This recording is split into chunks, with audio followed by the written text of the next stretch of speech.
When you start thinking about Alexa and all these other things, one of the things that my career has been completely predicated on is the fact that I am willing to take chances on things that aren't mainstream yet, because I understand that if I go after social code, and if I go after Vine, and if I go after Micmac, and if I go after Yak, and if I go after all these things, that I only need one of those 7 to actually hit Snapchat, Instagram, to win that bet. We have enormous fear in this room to, I have to wait, or let's wait till it's big, or what if I waste my time, right? Will I waste my time on these platforms if it doesn't become big? And so one of the other themes that I really wanted to leave here with tonight, knowing the demo of this room, is we have to have a lot more risk tolerance on new platforms. If you're not playing, back to details, and I know you're taking notes, if you're not playing with Marco Polo and After School and House Party, then you're not there potentially at the platforms that can become the next things at the top of our tongue.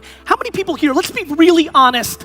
Let's be really, really, really honest with ourselves inbound. Please raise your hand if this is true. How many people in this room, and I want everybody to look around, said 2.5 years ago, 3 years ago, maybe even a year ago, that they would never be on Snapchat, that was stupid, and now have a Snapchat account? Raise your hands.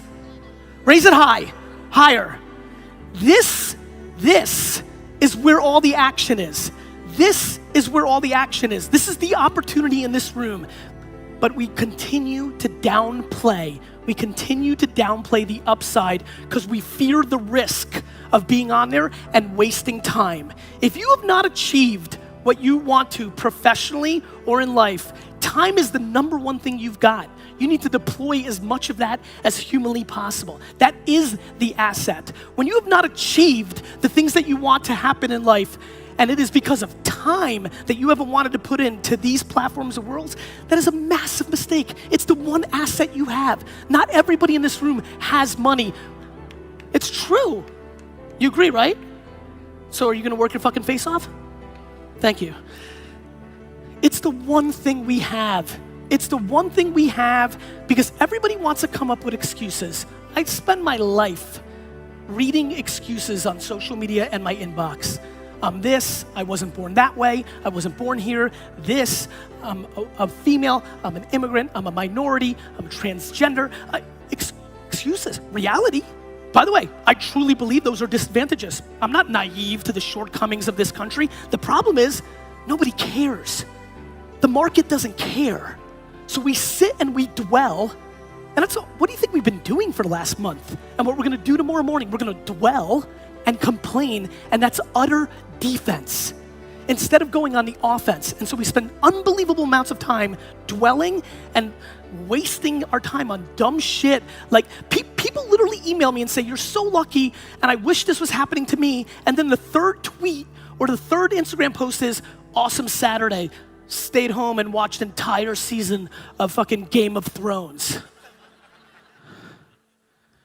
We need to start understanding how big this opportunity is, because for everybody in this room, you will sit back in 20, 30 years and regret if you didn't execute in this era. And by the way, I don't want to hear that this is for 20 and 30-year-olds. 40, 50, 60, 70. It's an equal playing field if you're willing to be a practitioner and understand the ecosystem that I've been speaking about tonight. There's never been a better time. Look, it's very obvious. These kind of characters, there was no respect for 20-year-olds in the business world 20 years ago when I came out, but now because of technology, there's a lot of organizations that absolutely respect 20 and 30-year-olds. Also, what is happening is I'm spending so much time with 40 to 60-year-old executives who are dwelling and are upset and tell me dumb shit like, but Gary, I didn't grow up with this shit. Neither did I, Alice. I was 20 before I even was on a computer. I didn't grow up with this shit. I figured it out. And so I sit there and see completely capable operators that have made it happen for the last 20, 30 years being crippled by, I don't understand how Snapchat works, it's so confusing. We're just filled with excuses. We are. People are just losing their hunger. And then by the way, let me get really mad for 2 seconds with my fancy rich friends.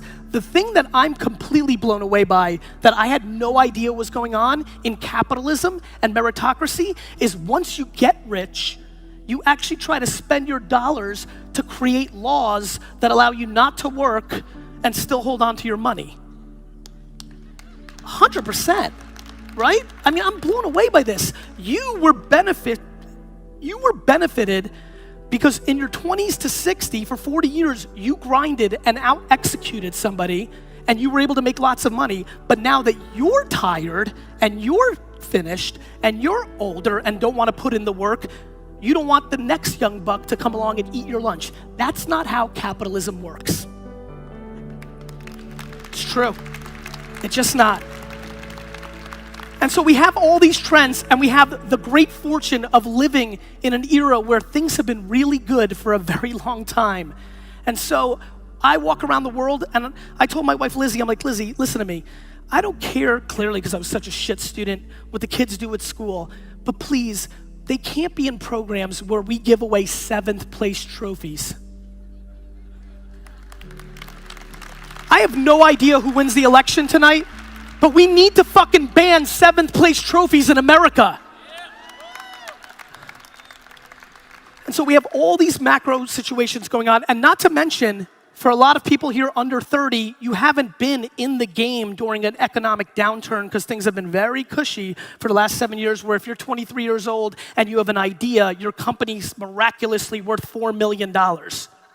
And so we're living in a very intriguing time, and I think that the passion and the angst and the energy that I bring tonight are predicated on a couple of tried and true things. Number one, if you're not making long-term decisions, you will be vulnerable. The market's changing very quickly, and anybody who's looking for short-term stuff gets short-term stuff and then gets hurt in the long term. Things like Airbnb. Guys, Airbnb shouldn't have been invented by Brian and Joe. Airbnb should have been invented by Marriott, but Marriott is looking short-term and isn't creating business models to put themselves out of business. Uber should have not been created by Garrett and they should have not been created by Garrett and Travis. They should have been created by the guy or girl that owned the most medallions in New York City, or by Greyhound.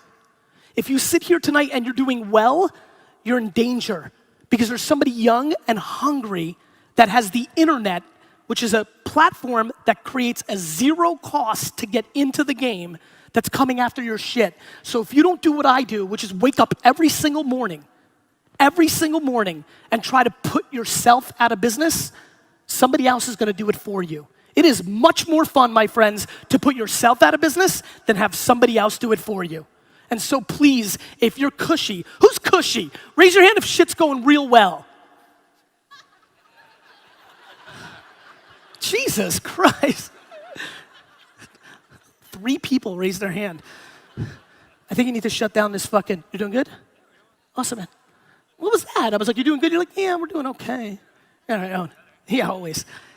So you've got to understand, the only thing that's interesting to me, and the only thing I always say that basically my career is predicated much more similar to Mariano Rivera than anything else that I can think of. If you're a baseball fan, he was a very good closer for the New York Yankees, where basically his entire career was predicated on one pitch. He had one pitch for 17 years, and nobody could hit it. And that's basically my business career. I've got one pitch, which is the following. I know what you're gonna do before you know you're gonna do it. It's the thing that I was gifted with, just like if you can sing, just like you shoot. I've always had the intuition. I was made fun of, and aggressively made fun of, for launching a website in 1996, because just like people sit here and think that Vine or Snapchat is a fad, there's people in this room that remember where the whole internet was a fad. But I bet on it, and I built a big business. And then I was made fun of because this thing called YouTube came out, and I took a chance on that because I thought it was gonna be big, and started a wine show and sat in front of a camera and drank 4 bottles of wine for 20 minutes, and hundreds of thousands of people watched it. And then that worked. And then Twitter worked. And then I invested in Twitter and Facebook and things of that nature. But I had so many losses along the way. One thing that's never talked about with my genius career was that I was on YouTube super early, but I left 6 months in and started producing Wine Library TV exclusively on Vidler. I was wrong. One thing that's not talked about is that I thought that the biggest startup in the world in 2010 was gonna be Yobongo. I was wrong. And I continue to be interested in being wrong for the rest of my life because I am a purebred entrepreneur, because I'm not scared of trying things and wasting my valuable time because I want things. And most of all, and this is the most of all of the whole thing, I just genuinely don't give a fuck about what you think about me.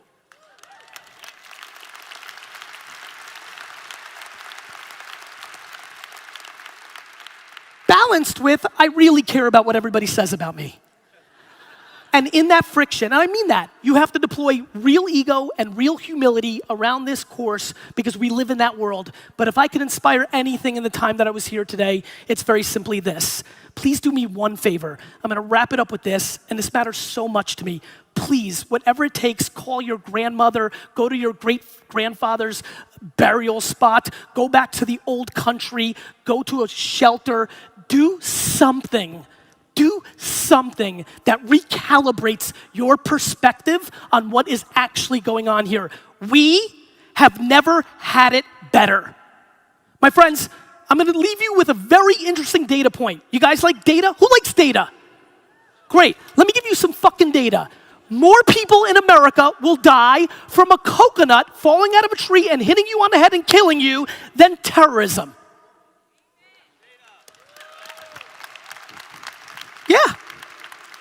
I see you tentative like, is he fucking serious? I'm dead fucking serious.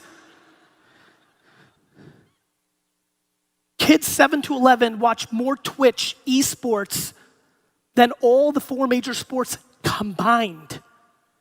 That's data. We're living through a totally different time. 10 years ago, the weirdest thing in the world was your friend dated people online. Now every single person swipes to the left and right 24/7.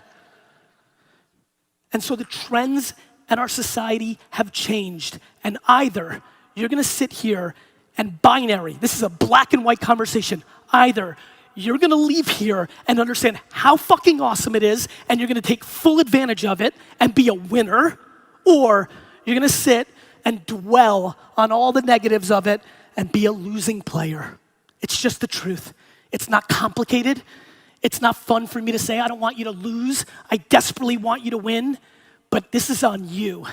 Nobody else is in control. There are people who deal with things like the loss of their children or real diseases. We're sitting and dwelling about not getting enough likes on fucking Instagram. We're sitting and dwelling about forces that don't really have impact on us. It is time that this collective room and our space understands this is the